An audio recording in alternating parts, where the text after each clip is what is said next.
Go for it. You're good. I was going to do the good morning Vietnam. Oh, there it is. So it's the HotSpark show, the influencer. I'm Grant Sparks. This is the. So we were the Influencer Academy show for a minute, and we realized looked like this. It looked like this, beep, and it's like quaint. But I think for the show, I actually prefer the HotSpark show. I agree. And that logo's got a ring. It has a ring to it. It does have a ring to it. Can't ignore the ring to this. So, and as Influencer Academy, I think we touch on so many topics that aren't just influencer stuff. There's stuff influencers should be aware of. Like multiple streams of income and what's going on with the state of marketing. Like today, we're going to talk about businesses and influencer marketing. Okay. So tell us about that. So what was like the phone call we just got, and tell us how that's leading us into talking about the rise of influencer marketing. Okay. Go for it. So how relative is this? So I just get a call from a local marketing agency 20 minutes ago. Right. And their client, they've been working with them for a year and they're ready to take on an influencer marketing strategy. So they called me, they asked me a bunch of questions. How do we do this? How do we, I think they said they might've found some influencers, but what happens next? And so I walked them through like 5 or 6 things because believe it or not, there's actually a lot to campaign management to do it right. We want the best results for both parties. That's always my goal. And so, I mean, between getting DMs and then getting phone calls, we get businesses all the time who say either they know they want it to work with influencers or they're considering it because they've tried all these other methods and they're just not getting the same results. And they realize influencer marketing is the way to go, from reaching an audience to getting some UGC content, which is what I would be really excited about because some people's social media is looking sad. And so they need some influencers. Let's pepper this a little bit. This is not some joker. The phone call we just got was not some, joker nobody marketing agency. They're a respectable regional marketing agency that also has a handful of national clients. Right. This particular client they were talking about has a national reach and a national hardware chain. And they did pretty well to their own report. They did pretty well last year, but they're looking for what's next. Yeah. And them trying to expand their reach and reach more of their clientele, they're realizing even being in this nationwide hardware chain who has massive marketing of their own, they carry a ton of products, we're still not getting the exposure we want for growth. So what do we do? And their answer was, well, no, duh. I guess it's got to be influencers and creators. Well, especially if you have an e-commerce platform that you're trying to push. And it's a consumer good. Right. And so they're going, what do we do? Now, the reason I point out that they're not a bunch of jokers is they have legit questions like, what's this relationship look like for here forward? What do I need to have to be prepared yeah. to reach out to the influencer and do this right by my client. So, and so this is important for influencers because we've been saying for a long time, our influencers at Influencer Academy need to begin thinking about their business as more than a content creation machine. You need to be thinking about it as a business because and I've been saying this for almost 3 months now, within the next year, even back then. So now within the next 9 months, influencers will be viewed as marketing consultants of their own because we'll be getting more. Now, this call was from a marketing agency, but you just reported that at least one, if not two potential calls from or reaches, one on your website and another, I think we stumbled upon. We've had a few on of influencer coaches, but then this other one was someone who they specialized in campgrounds. We just got this phone call. They want to get on a phone call with us for a consultation because they are a content capture aggregator for campgrounds, and they want to grow how? Influencers. With influencers, because they don't know of another way to expand reach that is meaningful. So, Mike, this raises a question. So this is a question to you, Nicole. Is with this rise of small businesses, other creators, other marketing agencies reaching out to us saying or asking, how do I engage influencers? Is this because there is a fall in engagement through other market expanding attempts? Does that make sense? Does the question make sense? Is this their like their resort because the other efforts are not bringing the same results that maybe they would have 3 or 5 years ago. I think it's a mix. I think that realizing they've done all these things and they probably had some wins and they probably had some losses. They're either looking at it as an additional strategy, which I hope most businesses do. The influencer marketing should be wrapped up in the whole strategy, but maybe after a year of doing all these other things, they didn't get the results they wanted. And so they're thinking, well, I think there's another pain too. We have another client that we do full service marketing for, from podcasts to Google guaranteed. And we know for a fact, without giving them or their market away, we know for a fact that they spent a couple grand, I'll say, in about a 2.5 week period on Google ads. On Google, it was Google guaranteed. Yeah, Google guaranteed. So phone calls. So phone calls. Right. And honestly, if someone were to come to us for marketing advice, which we do for the Spark Sites business, and for HotMod, Google guarantee is not a bad gig because you can track the phone calls, you can track the leads, and if your price point is high enough, then it makes sense because you only pay for the leads you actually get. Not a bad gig. This client of ours spent about, I think it was to the tune of almost $3 grand. And they had the leads, right? But we weren't really sure if the average income per lead balanced out what was spent. And so it takes time for those people to go through the lead process, the sales process, the booking process. So we put all that on hold. And then the next conversation that they came up with, I'll let you finish the story. He asked what next? What did he ask for next? Influencer marketing. Out of the gate. And we didn't even push that on him, did we? No. He literally, and he's what I consider an old school dude. He's been doing business for years, decades now. And he brought up, hey, listen, you guys have some experience with influencers. So we said, yeah. He said, how could we possibly use influencers? Now, the reason I bring this story up is this. I'm wondering if the gravitation or the pull for small business owners to start exploring working with creators and working with influencers, I'm wondering if, in your opinion, that is because there's been for a long time, an intrinsic distrust of like paid ads and like, what's my real ROI? I don't even know.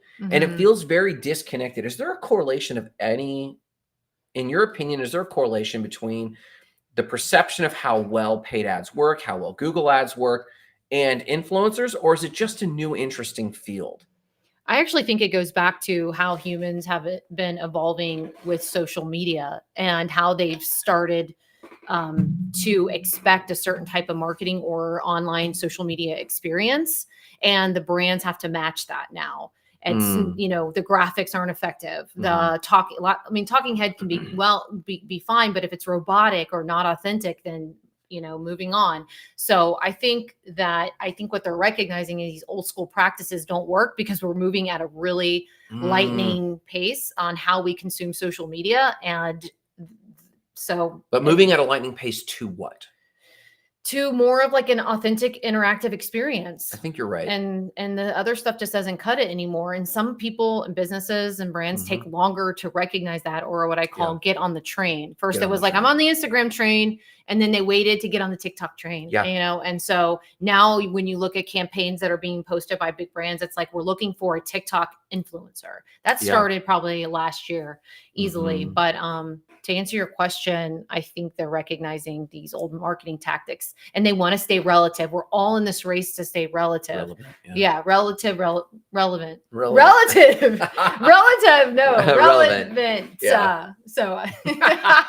Well, and I think that, like, so we have another client. I don't mind naming this one because she's phenomenal, Angel Marlowe, who's been a thermography client of the website company for years. And, to her credit, she's like, I don't mind being on camera. To her credit, she's like, I don't mind any of this. Just show me how. And she reached out. And the reason I'm excited about this client we just mentioned, who had this ad spend budget on Google Guaranteed, and then asked us without being prompted about creator work.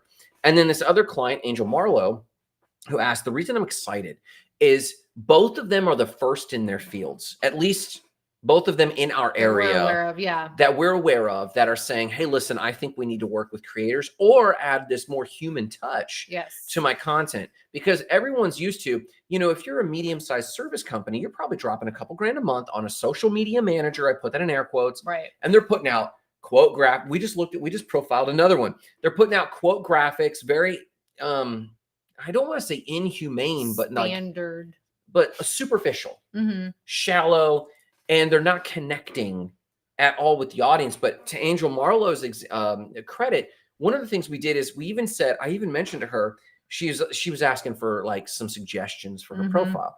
And I said, well, you need to get rid of that logo out of your profile photo and put your own face there. Mm-hmm. I think consumers are wanting to connect on a human level. They want to know who is behind this. Right. And even if it's like Jake from State Farm, right. That's or the He's gecko. the face of the brand. They want a face now, Yeah. and logos aren't cutting it. What do you think is behind that? Why is that? You tell me. You're Mr. Personal Development. You're Mr. Person. You talk to every human ever that crosses our path.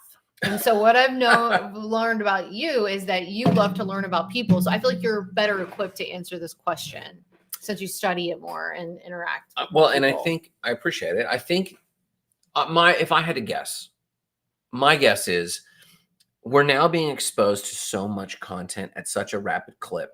Right. Our brains are starting to filter and increase our filters, like a spam filter and email getting smarter with time. I think the reason consumers are gravitating away from logos, away from impersonal, inauthentic content is it's how we're coping with the volume of content. Mm-hmm. And so we're looking for faces, because the thing that we are unconsciously doing is we buy from people like us. Yes. So, we buy from people like us, and in a diverse world, people like us, when we say that, we mean people that feel like us. Mm-hmm. It's not just Grant buying from white men mm-hmm. of a certain age. It's some of that. But I think more than that, it's people who are in the state that we're in. So when we're skimming a feed, we're looking for someone whose emotion matches mine. Right. So if I'm in a bored state and I want entertainment, and by matching, I don't mean I'm bored, I need to look for bored people. Right. Sometimes I'm looking for someone to hook me out of my bored state and entertain me. Mm-hmm. Sometimes I'm looking to feel like maybe I want to feel more successful. So I'll see someone who is portraying success and I connect that. So we're looking for a face that's exuding. We're looking for a man in finance. Oh my God. I'll never. we're that not. stupid song is like It'll stick stays with in you. my head. It'll I'm stick sorry. with you. I'm sorry. So I think that we're Yeah. skimming feeds and we're skipping over anything that looks fake, two-dimensional, so true. stock photography. Puppies are three-dimensional. They make us feel a certain way. Mm-hmm. Memes, smiles, but we're looking more and more for faces. Yeah. And Yeah. faces. So I think the first filter is this a graphic or is it a face? And then we're saying, is it an interesting Mm-hmm. situation? Yes. And then from there, we're going deeper. I actually think too, the faces have something to do with the fact that you want to feel connected to people. And Yes. sometimes that is happening only through social media. Yeah. And so they're looking for faces. They're looking for a way to connect. So, I Yeah. mean, So yes. if you're a creator, Yeah. and you're consulting a small business, the thing to I think a point you could bring up to sell yourself is look at their grid. And if they have a bunch of obvious two-dimensional stock imagery, stock photos, The quote business. graphics, If the creator's looking at the business. If the creator's looking at the business grid that they're pitching, bring some life into, hey, we're giving something that your buyers can connect with. Right. Now, a lot of you are campgrounds. That's interesting. But campgrounds with people smiling, Mm-hmm.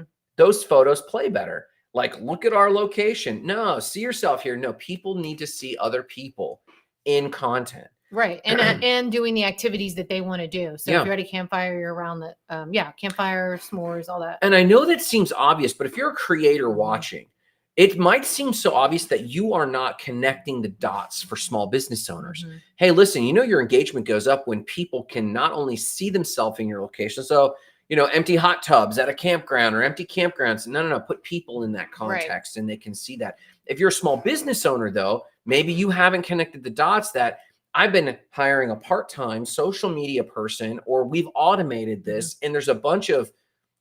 We actually saw this with a Catapult member. What do you mean? Tell a story. What do you mean? So we went on a consult with another product e-commerce brand, and Keep going.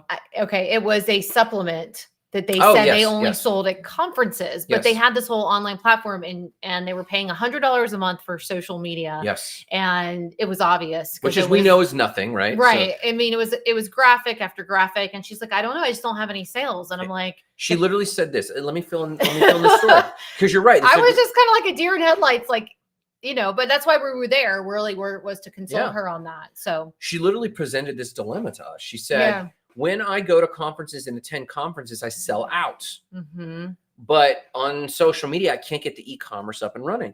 And when we looked at her social grid, it was very readily obvious why. Because when you're at an expo, I don't care if you're selling supplements or Teslas. Yeah, you're telling the story of the brand. You're telling all the benefits. Like, And more importantly, yeah. a human is talking to a human. Right. And they're standing across from yeah, yeah. and they're making that sale. Yeah. And so, but when you looked at this person's grid, the videos were obviously stock videos, and they weren't using the product, right? Yeah. And it was actually kind of moody and serious athletes, you know, making these faces, as opposed to people enjoying themselves, Right. living life. Katie gave us advice on this before, and we keep rehashing it. Do you remember the quote Katie keeps giving us? Katie, Nomad Nesters.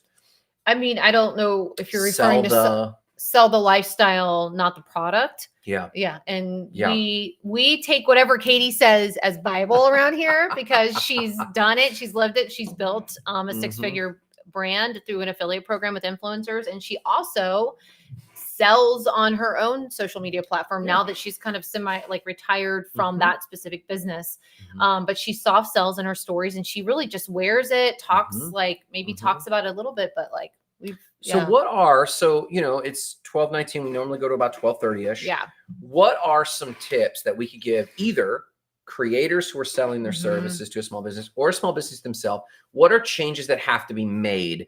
So if you are a creator and you're pitching and you have a consultative sales approach, you could make these changes that Nicole's about to suggest. Or if you're a small business assessing your own social media, these are the suggestions. So what are the top 5 or 6 suggestions you'd make to make a brand more personable? Oh, to make a brand more personable. Yeah, to make a small business, mid-sized company, service-based company, or product company more personable. Well, first, I'm going to go with business, since I just got off the phone with a business, All right, go for it. You know, a marketing agency that was managing a business and a client. And the one thing that he wasn't able to answer off the top was understanding who their customer avatar was. And so, first, the consumer. The consumer. And I think they may have had that data. He just didn't have it readily available on the call. But you know, you really don't want to hire an influencer until you understand who you're trying to reach, unless you're just hiring them for just content creation, and that's a different story. But you've got to get clear about who you're trying to reach. And then what else? What was the question? No, what are the tips? What are the tips you give a small business? So know your avatar. Number 1. Know your avatar. And then 2, you know, to work with an influencer, you need to have what we call a creator brief or campaign brief, and just be clear. You're going to have to educate them and teach them about what your business and mission and goal is. I mean, they've got to know that in order to speak about your business. So the number 1 thing is to have some type of documentation that shares your business principles, values, mission, product information. And then, if I may offer one, number 3. So number 1 was know your avatar. Number 2 was summarize. A creator brief. A creator brief. That's great. For making your business more personable. No, that's why my head was already in the route of talking about what you need to manage an influencer campaign. So I went a different way with that. I'm sorry. No, so okay. to make your brand more personable. To make your brand more personable. Yeah. Just overall. Yeah. With hiring an influencer? No, like on social media. So here's the second one. Okay, yeah. Make sure your profile image doesn't have a logo, has a person's face, right? What if you're a huge brand? A massive nationwide brand? Well, if you're a nationwide brand, that means you've already done the work of building your brand. Okay. So most small businesses, like the ones you talked to today, which is who you said you were going to use as an example, they might be in stores across the country, but they're not a nationally recognized brand. You mentioned the name of the brand on the phone, and I was like, I've never heard of them. Right. But if you're Nike, you can get away with a swoosh. Right. Right. But if you're Coca-Cola, Well, what about our client who, I mean, I wouldn't. No way. So the suggestion there is you got to make it more personable. Yeah. And so that begs a question. What if you're a services company Mm-hmm. and you're trying to become more personable? Mm-hmm. It's good to start with influencers, but we're suggesting that you switch out the logo from the profile image, Grant, and what should be there. Yeah. Well, that leads to a piece of advice that Gary Vee put out in his book. Do I have it right here? Yeah. This is something that I'm reading. Again, no affiliate links, not sponsored. We're reading this, or we read it. Yeah. And it's fantastic. Day trading attention. He called out something that I think is super important. And he said, we've lost track of the mascot. Mm-hmm.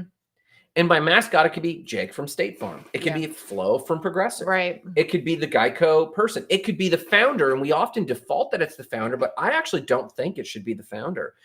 Because the founder is hopefully building a business that they're going to hand off. So how would you recommend there be either a face or some sort of face on a mid-sized company? This is easy. Who? Go. What? Okay. Employee features, walking around, talking to employees, identifying who's like comfortable in front of camera, and maybe finding some content that they would be comfortable creating with whoever's in charge. But like employees, a day in the life, like just doing like a tour of inside the building. So the top pinned posts, maybe. So like when you go to someone's Instagram grid or TikTok grid or Facebook business page, when you look at that, you can get away probably with your small business company's logo being in the profile image. If there's people in the grid and things to relate to in the grid. Absolutely. I think that's probably a good balance there. If you don't have, if the founder, if the president doesn't, want to be in there, use the logo, a clear, non-pixelated logo. Not a busy logo. Right. And then the rest of the grid is the people of the company, the day in the life, the services that you guys offer. Maybe, I mean, there's just like so many different things you could do with that. Yeah. And the other reason that we started seeing this before creators were really in the center of the conversation, from a website perspective on Spark Sites, what we often saw was people are getting absolutely sick of the Google search. It's the only thing there and it's still dominant, but it's just text and reviews. And people are like, well, Google reviews can be faked. And so what the filter that's starting to happen is they're starting to look for, this is why we're seeing services be shopped for in social media. Right. And so right now we're talking about social media optimization, not search engine optimization, because people are now shopping for landscaping and Instagram, hair and nails and Instagram. Definitely Instagram. I go and look for anything that has to do with beauty. Beauty people. That's beauty services. Beauty service. We actually have an Influencer Academy member, but also a friend. Great Brows is a business owner here, and she does microblading. And so if for a service like that, I definitely hit up Instagram or TikTok because I want to see the pictures they post. And I might make it over to Google. They have a lot of reviews over there too. But like, I mean, as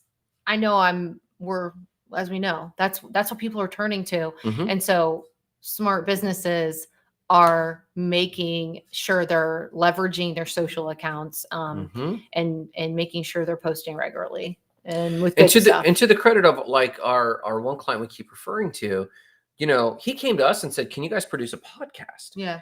Very forward thinking. Very progressive. Very progressive and forward thinking for his particular niche. No one else in his niche is doing a podcast in our region at all.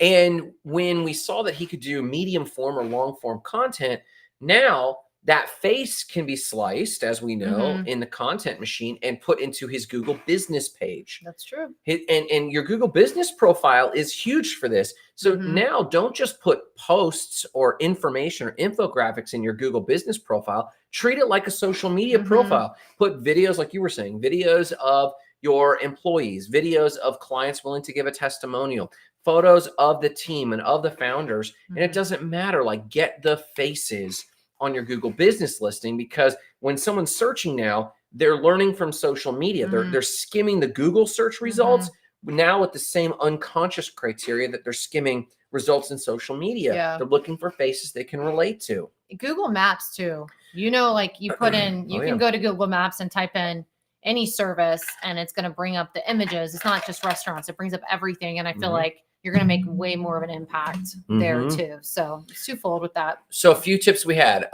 We said make it more human. Yes. How do we say to make it more human? Make sure there's faces around there. What else did we say? We said number 2 was I forget what number 2 was. Number 3 was make your grid Yeah. with those faces. Any other parting tips on how to make your brand more authentic? What does authentic mean? How to make it more authentic?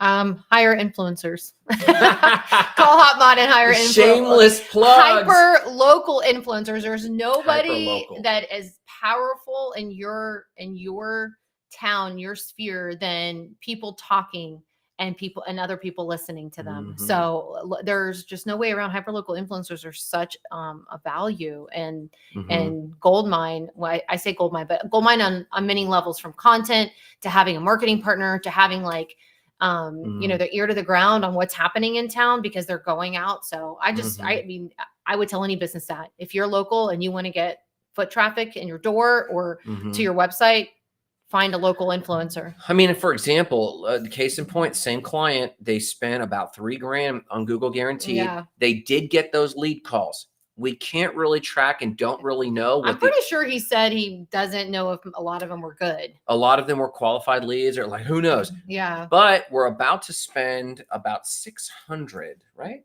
A little bit more than that. Maybe 750 total. Yeah. So about $750 once for the creators. We're about to partner with 2 creators that we love. And we have the content. We've got their audiences. Those audiences now become our clients' retargeting. Yeah, because we're going to do a collaboration post, which is going to show up. And if businesses don't know about this, listen up. It's a post that you can do that shows up on your grid and the influencer's grid. So you are getting cross promotion right there, which is huge. And it's very authentic because if the influencer is willing to share their real estate with you, then that's buy-in and trust already established. And it becomes your audience. Right. You can retarget this ad, and retargeting ads, are usually a half or less of the cost per lead. So if you're used to doing paid ads and you're paying $10 to $20 for a paid ad lead, let's just say $20 for someone to actually click an ad or something like that. If you do retargeting, it's about half of that on the averages because they've seen your content before. They're adjusted to your brand. And so when our client now, we can know for a fact how many people view this ad. We'll know generally if any leads come in because we're going to give them like a promo code for anyone getting a special going on in the ad. So it's not perfect, but it's nearly there. But then if we retarget anyone who's visited or seen these videos or seen their ads, that cost per lead goes down dramatically forever. Yeah. You don't even have to repurpose that content. So if you really are trying to make a reach, we just allocate some fraction of your budget. If it doesn't work, go back to old paid ads. Yeah, but you're going to find that it does, and you're going to figure out how to make the most of all of those assets that you get. Yeah. And the learnings there shouldn't just be to hire influencers. You should do that. That should be part of your program after that. It should be, we need to be more comfortable talking to our audience. That should also be a lesson that you learn is, wow, the public wants our faces too. Yes. Yes. And that just being a part of your business strategy from here forward. So good tips. We did it. We did it. We did the HotSpark show. Reach out to HotMod Influencer Agency if you want to talk more about influencer work. If you want to talk more about social media or website stuff, holler us at sparkmysite.com. But no matter what you do today, make sure you get out there, capture some content, post, and catch us next week. Catch us next week's. Next week. Hey, you go out there and have fun like we do. And